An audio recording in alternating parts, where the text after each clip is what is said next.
Salut là-dedans, me revoilà assez vite parce que dans l'espace commentaire, j'ai vu que certains étaient chauds pour que je laisse pousser ma barbe. Alors c'est ce que je suis en train de faire. Nous allons tester quelques jours et nous verrons bien si je la laisse ou si je la rase. Qui sait, je ferai peut-être un petit sondage, ça serait marrant. Bref, sans plus tarder, nous allons commencer et nous allons balancer le sommaire du jour avec l'actualité numéro 1 qui dit: l'ultime message de Cyril Gane pour Francis Ngannou à 5 jours du choc. Dernière ligne droite, ça va juste être épique. Allez les gars, bonne chance à vous et donnez-vous à fond. La seconde actualité, c'est le message de Jake Paul pour Francis Ngannou et je te rassure, je ne pense pas qu'il va le défier. Enfin, venant de Jake, on ne sait pas ce qui peut arriver et surtout on ne sait pas ce qui peut lui passer par la tête à celui-là. Et enfin, pour la troisième et dernière actualité, un coach de renommée internationale s'est exprimé et a dit: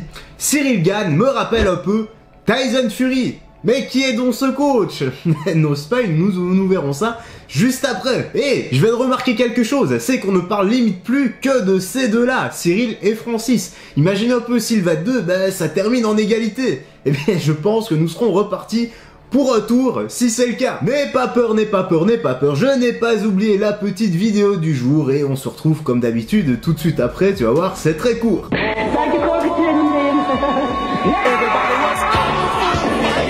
Un vrai tueur celui-là. Allez, intro, bouge bien tes oreilles et tes tympans parce que ça va gueuler.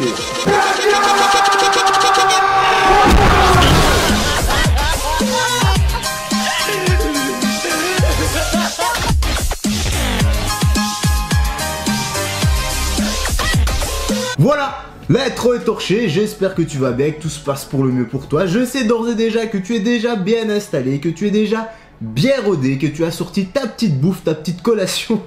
Et nous sommes partis pour les petites news, les petites actus, frérot Serette. C'est parti maintenant, let's go! À 5 jours du combat, notre bon gamin a accordé une petite interview à TMZ que j'ai écouté bien sûr. Il dégage vraiment une sérénité à toute épreuve, vraiment, tu le verrais, il y a vraiment zéro pression, aucune pression, mais ça veut pas dire qu'il n'est pas conscient de l'enjeu. Et ça ne veut pas dire non plus qu'il va sous-estimer la personne qu'il a en face.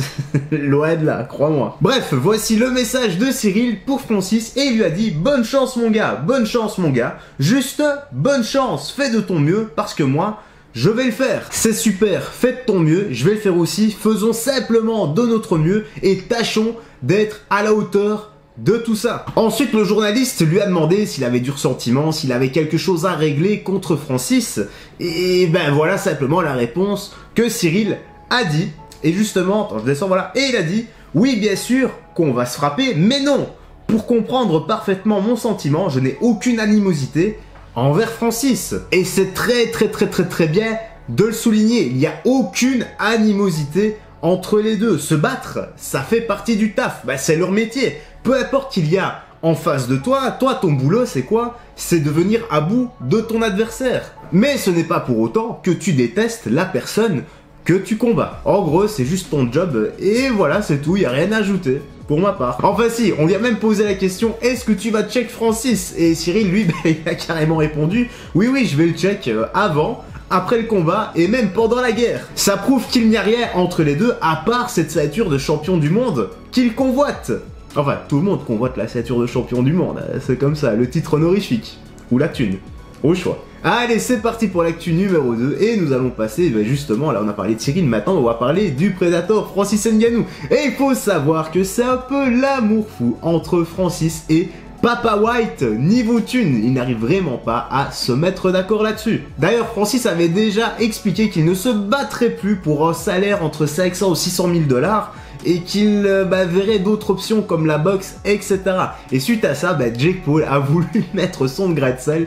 On l'adore celui-là aussi. Et justement, Jake Paul, lui, a répondu: donne à ce gars ce qu'il veut d'Anna. Cette entreprise est tellement niquée, j'aimerais pas en faire partie. J'ai quelque chose qui arrive bientôt. Oh là, la MMA Paul Factory va sûrement concurrencer l'UFC. Bon, ça n'existe pas encore, hein, donc va pas voir sur internet, ça ne sert à rien, c'est sorti d'un coup comme ça. Tu me connais maintenant. À mon avis, ça sera du multisport qui se foutront un peu sur la gueule. D'un côté, t'auras des tennisman, de l'autre des joueurs de foot, et voilà, ils feront des combats. Ça se trouve, ce sera même pas du AVA, ça se trouve, ça sera des équipes contre équipes, et ils pourront utiliser des items comme des raquettes de tennis, des pompes de foot, tout ça, tu sais, avec des cales en fer, etc.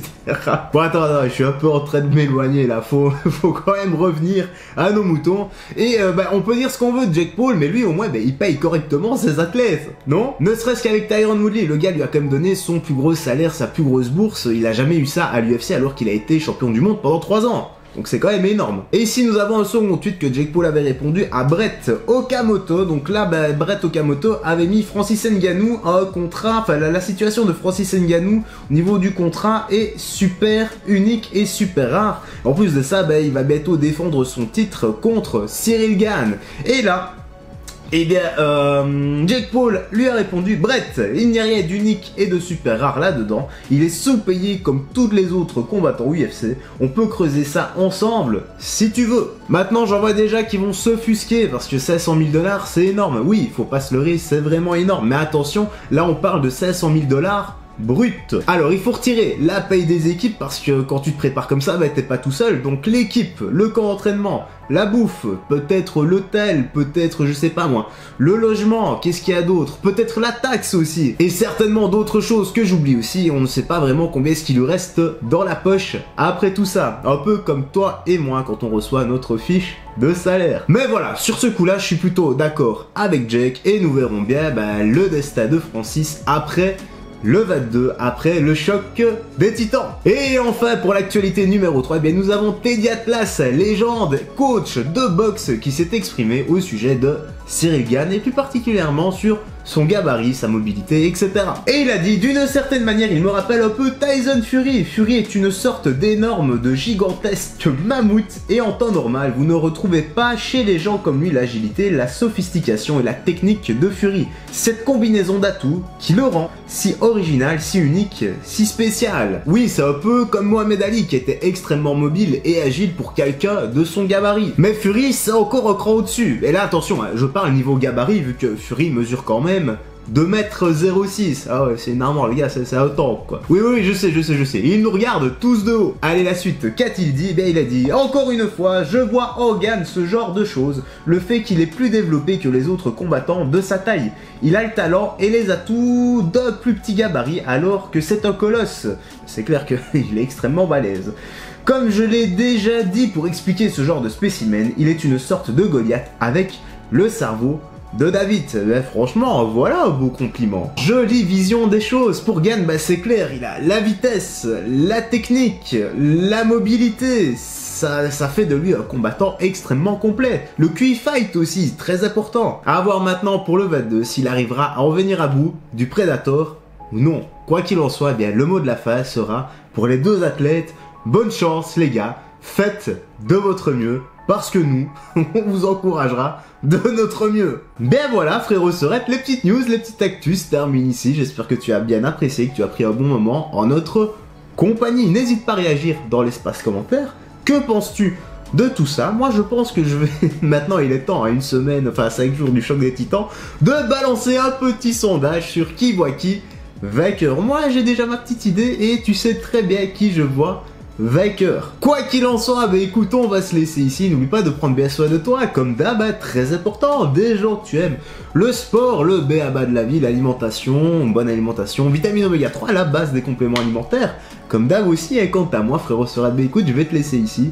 Je te dis à la prochaine et porte-toi bien. Salut, fais très attention à toi.